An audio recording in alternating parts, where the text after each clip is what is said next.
Problema ang kawalan ng sapat na budget at kapangyarihan para sa Independent Commission for Infrastructure. At sa gitna ng investigasyon, wala pa raw nakikitang sapat na basehan para imbestigahan si Pangulong Bongbong Marcos. Nagbabalik si Gerard de la Peña. Malaki ang responsibilidad pero maliit ang suporta. Ganyan kabigat ang pinapasa ng Independent Commission for Infrastructure o ICI. Ayon sa nag-resign na commissioner nito na si dating DPWH Secretary Rogelio Singson, problema ng ICI ang pera. Lumabas yung ICI 94, EO 94. Walang budget. Okay. Kumbaga, lumabag ka sa gera, solve mo yung problema, hindi ka naman binigyan ng armas.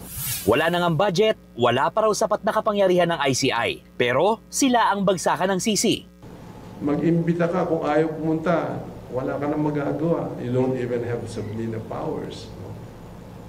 Gusto mong huwag paalisin ang isang tao. We don't have that. We have to go to court for a whole departure order. Ano nangyari? Nakaalis. Sisisihin pa kami doon. Punching bag ka na naman. Sa kabila niyan, hindi sang-ayon si Singson sa sinabi ni Caloocan 2nd District Representative Edgar Erice na porket nag-resign siya, ICI is dead na raw. Hindi rin daw totoo na ginagawa lang silang tagalinis ng Malacanang. Ang totoo, para ito sa bayan. Nagtatrabaho daw sila kahit walang sweldo. I don't think that's a fair statement. It's a commission work. Hindi naman kalat lang ng Malacanang ito, no? Kalat ng buong Pilipinas. Matatanda ang idinawit ni dating Congressman Zaldico ang pangalan ni Pangulong Bongbong Marcos na aniyay nagpasingit umano ng 100 billion pesos sa 2025 national budget. Sinabi niya ni Ko sa kanyang mga video nang hindi nanumpa. Ayon kay Singson, mahina ang mga aligasyon ni Ko. Hindi raw sapat para imbestigahan ng Pangulo. Ang dami niyang sinabi. Pero anong basis nun? That's why we keep trying to invite, baka kung gusto niya, kahit na Zoom, kung nasaan man siya sa mundong ito, if the Commission will accept a Zoom or a written affidavit.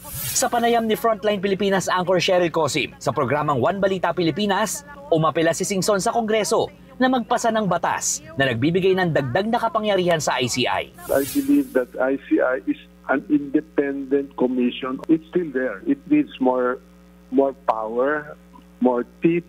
No, so that's why I was appealing earlier to the members of Congress, both lower house and the Senate, to already pass it before the end of the year.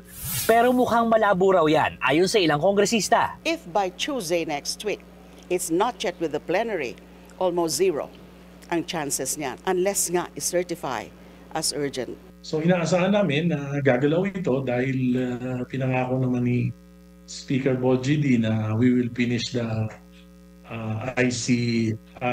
ICA-IC bill before the Christmas break. Sa ngayon, hindi pa alam kung sino ang papalit sa mababakanting posisyon ni Singson sa ICI. Wala ring inirekomenda ang dating kalihim. Pero sana raw ay hindi na engineer, kundi isang certified public accountant at abogado. Nagbabalita mula sa Frontline, Gerard de la Peña, News 5. Mga kapatid, ako po si Ruth Cabal. Dito tayo sa totoo, dito tayo sa True FM. Mag-follow at mag-subscribe din po kayo sa aming social media accounts at True Network PH. Diyan po yan sa aming X na dating Twitter, sa FB, sa Instagram, sa YouTube, sa TikTok at sa mga podcasts. At syempre, tutok din po kayo sa Signal True TV Channel 19. Dito tayo sa totoo, tunay at